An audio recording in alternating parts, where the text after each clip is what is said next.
आज हूँ 1 एप्रिल 2025। आज किसी बड़ खबर देखी ना आज लोक मिल आयुष्मान कार्ड। आज ओडिशा लागू हो आयुष्मान भारत योजना। यही योजना आरंभ करेंगे मुख्यमंत्री मोहन माझी। समस्त को आयुष्मान कार्ड प्रदान कर जो 5 लाख टंकार हेल्थ इंश्योरेंस ईपीएफओ कर्मचारी को प्रधानमंत्री नरेंद्र मोदी देले बड़ भेटी। एवं ईपीएफओ कर्मचारी मैंने उठाई पारे अधिक टंका। एवं 1 लाख नुहे 4 लाख रु अधिक टंका उठाई पारे एकाथरे ईपीएफओ कर्मचारी बोली केंद्र सरकार तरफ सूचना दी जाइए। मुख्यमंत्री मोहन माझी बड़ घोषणा। राउरकेलार वेदव्यास निर्माण कर झूला काच पोल चाइना पर ओडिशा रे झूला काच पोल निर्माण कर सरकार 35 कोटी टंकार खर्च करेंगे बोली विधानसभा सूचना देले मोहन माझी।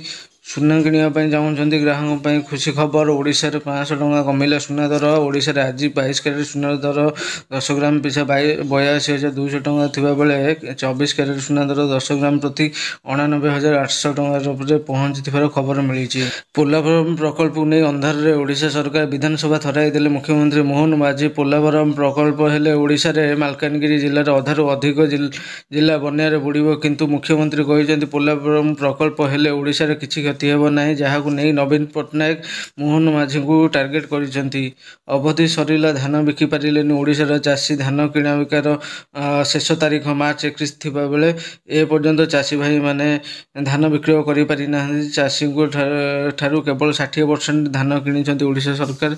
एबे मध्य चाषी को ठारू 40% धान किणा जाई नाही। केन्द्रापड़ार आसिले सांघातिक अभियोग। प्रधानमंत्री आवास घर सर्वे पर ब्लॉक कर्मचारी मागुचंती टंका। जो मैंने सर्वे समय टंका देवे से प्रधानमंत्री आवास योजना पक्का घर दिज्व। केन्द्रापड़ावासी एभली दाबी कर खबर मिली। जदि आपण गाड़ीर चालाण ई चालाण पेमेंट करूना तेबे एबेठार हो जातु सतर्क। केंद्र सरकार लागू कले नुआ नियम। जो मैंने ट्राफिक नियम भांगिला पर भी ई चालाण पेमेंट करूना से ड्राइविंग लाइसेंस को बातिल करा जिवो। ता सहित से मोटा आकार 10,000 टंका आदाय करा जिवो बोली परिवहन मंत्री सूचना देइथांती। तांडव रचिला भूमिकंप। म्यांमार भूमिकंप 2,000 लोकंर मृत्यु घटी। ता सहित एबे भी 3,000 लोक निखोज थिबार खबर मिली। सुभद्रा योजना नहीं उपमुख्यमंत्री प्रभाती परिडा बड़ घोषणा। आज आउ मिलनी सुभद्रा टंका। कारण मार्च 31 तारिख जाए सुभद्रार नुआ आप्लाय तारीख थिला। जो मैंने मार्च 31 तारिख पूर्व आवेदन करते राखी पूर्णिमा 3टी किस्तिर 15,000 टंका दिज्व। जो मैंने आप्लाय करना आप्लाय करें ना। आज लागू हो नुआ नियम। 12 लाख टंका पर्यंत आय उपर आउ देवाक पड़ोनी टैक्स टंका। वार्षिक 12 लाख टंका आय करुवा व्यक्ति को टैक्स देवाक पड़ो ना बोली खबर मिली।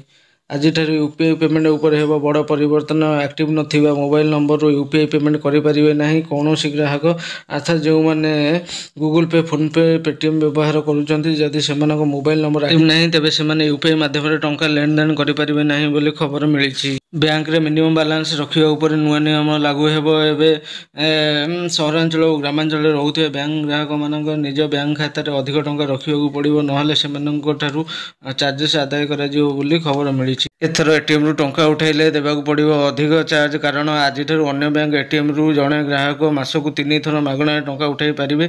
3 थर रु अधिक टंका उठाइला पर जो मैंने अन्य बैंक एटीएम रु टंका उठाइबे से 20 रु 25 टंका चार्जेस देवाक पड़ो बोली खबर मिली। यह थिला आज टॉप न्यूज। आमर न्यूज चैनल को सब्सक्राइब करूँ डेली एमती भल भल न्यूज पाइबा।